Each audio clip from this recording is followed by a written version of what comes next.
Okay, so this is a very brief introduction to touring skiing. I'm no expert. I've done it like, honestly, probably like 8 times. So I'm not here to like explain to you how to tour. I'm just explaining to you like what it even is, because today I went skiing with a friend and we got to the mountain. He's like, oh, it's downhill skiing. So I think the word touring like kind of implies almost like this, like from like slope to slope, like cross country in the back country, which is totally what it's designed to do. But you also can do it like here we're at Mont Olympia, and you can just do it. You can tour up like the side of the run, and then you can ski down the run. So it doesn't have to be like, you don't have to be good at powder, you don't have to be good at skiing in trees.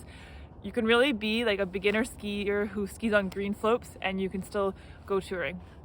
So it's very accessible. I think one of the things that people love about it is that you get more workout on your way up, which I think my friend can attest to today, that it's definitely more of a workout. And then the second thing is that by having these skis that allow you to go up, you're not confined to a chairlift. So if you want to go somewhere where there's no chairlift, which usually means like more powder, more remote places, usually more beautiful environments, less people, then touring skis kind of opens up this possibility to you. The downside of touring in a way is that there's like a lot of gear that you have to get familiar with. It's like kind of complicated. So I'm going to walk you through a little bit of that on my skis. So I have like the Blizzard Zero G skis with these kingpin bindings, and they're like a really specific type of bindings.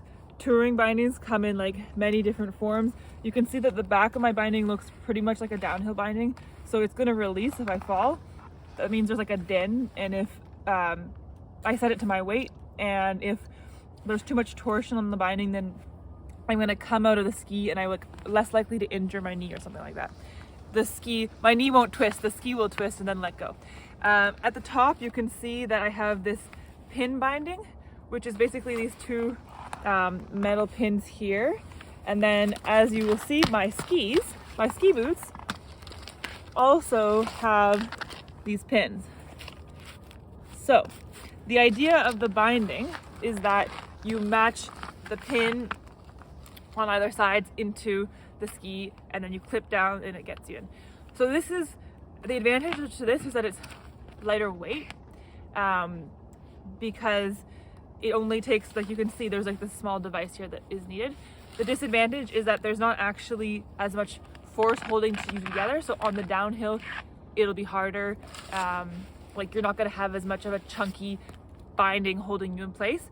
And so if you're like getting into touring and you think that seems like not what you're looking for, there are other options like a plate binding, where you have literally a downhill binding, nothing different, but it's on a plate and the whole plate lifts. And so just a step back, so that's the binding. The concept of a touring binding is that when you're going downhill, it's exactly like a downhill binding. You clip in, everything is like secure, and you can ski just like you would normally downhill ski. The idea is that on the uphill, which is the climbing part, which you're going to be doing to get to the top, then you don't have to clip totally into the ski. Your heel is going to come out, which allows you to walk up the hill. So I guess I should just show you how that works. And there's another feature to touring, which is the skins. So as you can see, my skins are already attached. These are black diamond climbing skins. So these are only for going uphill. And what they are is like, it's like this hairy thing that when you are sliding one direction, it's going to just slide. It's going to be nice and easy to slide. But if you go in the other direction, and now you can't feel this because you're on the YouTube and not in the in person, but do you see how it's like kind of like hairy and it's like resistance? It's like a cat. If you rub a cat one way, it's going to be nice and soft, and the other way you're going to feel the hair. So as you're going up, you can slide up, which is going to be efficient, but if you start to slide backwards, the hair will catch and you won't actually slide backwards. So it allows you to go up to climb up the hill and still do a little bit of downhill as well.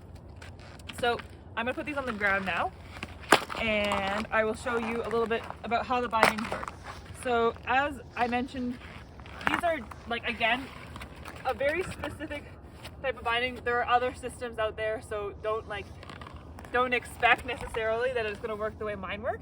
but mine have a really simple concept. So if you want to come closer, you can see there's like this bar here that I can flip between. Right now it's in ski mode because right here it says ski. Right now it's in walk mode. Okay, so if I put it in ski mode, what's going to happen is it's going to basically function exactly like a regular downhill ski, except for I have to do the getting into the ski into two parts. So first I put the binding like this. I line up the pins. Let's hope I can get it on the first go. So we want the pins like to be ready to go in the hole, and then I clip down. Okay, so now I'm in, but as you can see, my heel is actually not in. My heel's not in yet. Then I'll clip down behind me, and voila, it's exactly the same as a normal downhill ski. I'm totally in. So to get out again, clip out, and then what's different here to get out on the front is that I'll just push down here. So it's like 2 steps instead of 1 on a downhill bike. Now, if we switch over to walk mode here, first thing to remember, which is kind of easy to forget honestly, is that there's something to change on your boot. So here, the back of my boot, I have the walk mode, which even non-touring skis have because it's just more comfortable. You're gonna get more flex. So you wanna make sure that it's not closed for going uphill. You wanna make sure you like turn this knob, lift it here, and then this is gonna give you the ability to be flex. Okay, so that's good. My boots are in walk mode. Now let's make sure the skis are in walk mode. So yeah, skis are in walk mode. Same thing. I'm gonna clip in, and then behind me again, I'm gonna clip. Only this time, nothing happened. Well, something happened, but my boot is not actually attached whatsoever. What happened is the brakes lifted. So you can see the brakes are no longer, like on my other ski, you see how the brakes are like down against the snow? That's not going to be very good for walking up the hill. So the brakes have gone up, and now I am going to be able to slide forward. And as I'm sliding forward, I can lift my heel, which allows me to move forward in like a rather convenient style gait. And then the other thing that's adjustable here is that, and all touring skis will have some method of doing this, but all kind of different, is that there's these extra little metal pieces here. That's going to allow me to climb more easily. So that's the first level is nothing, 0, and I'm just going to be going all the way to the bottom. The second level is just putting the first one down.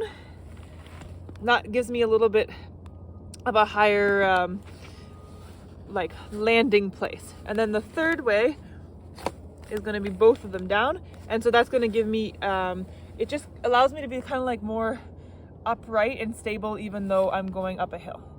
So that's another thing to adjust as you're going up the hill. You can use your poles to move, to like lift them back and forth as you're going up, so you don't have to bend back over each time. Yeah, so exactly. So when you're going, you just can scoop them up like that, and then you're back down again. Okay, so that's pretty much it for getting into the uphill mode. Let's imagine really fast that we just got to the top of Olympia, so now we're ready to go back down. So okay, you're gonna take off your skis just like you would. Always start with the back, because if I do the front, chances are it's just going to clip back into place anyway. So I take the back off, take the front off, get out of the ski, and now what's fun is we've got a bunch of gear to sort out again. It's all about changing. I feel like touring, it's all about like knowing your gear and being comfortable with your gear. So we want to get back out of walk mode, tighten the boot.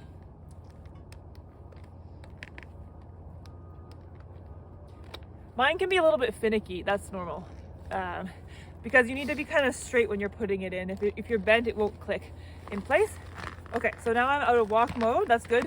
I'm just doing one foot, I'm not gonna do both. Here, it's in walk mode, so I need to flip it back to ski mode. The other thing I need to do is push this down, which is honestly a classic thing for beginners. When you fall out of your ski and you didn't take it off properly and it's still up in the air, you won't be able to get into the ski. So it's the same thing with touring skis. You need to make sure that it's the back binding is pushed down, and then you should be ready to take off your skins, which I will demonstrate for you. You don't want your skins to get snowy because it's going to mean that next time you try to put them on, it's going to be hard. So make sure when you're taking them off that you don't have snow on your gloves. And then also, they're sticky. So you don't really want the sticky parts to be sticking to each other. It's going to make it harder.